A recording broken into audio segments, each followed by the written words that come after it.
నిన్న ఒక పత్రికలో వచ్చిన ఒక టైటిల్ కూడా గుద్దుమార రేపిన పరిస్థితి, బీఆర్ఎస్ నాయకులకి తెలంగాణకి సంబంధం లేదని చెప్పడం జరుగుతూ ఉంది. మరి మీరేం చెప్పదలుచుకున్నారు? దానికి బండి సంజయ్ కౌంటర్ ఇస్తూ ఖచ్చితంగా ఆ పత్రిక మీద కనుక దాడి జరిగితే మేము ఊరుకునేది లేదని చెప్తా ఉన్నారు.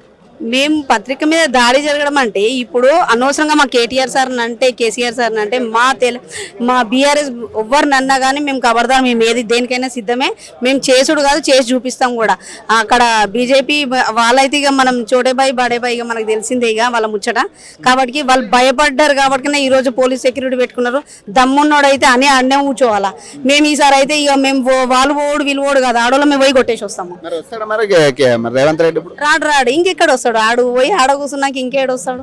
మంత్రివర్గమైన సమాధానం చెప్పాలి కదా. మరి మంత్రివర్యులు ఉన్నారు, కేవలము ఏందంటే ఎక్కడెక్కడ ఏమేమవుతున్నాయి ఇప్పుడు తిననీకున్నారు వాళ్ళు.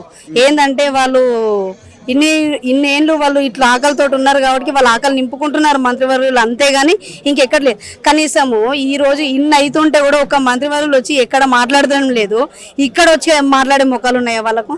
వాళ్ళ దగ్గర సమాధానం లేదు కాబట్టికనే ఈ రోజు వస్తలేరు. Thank you.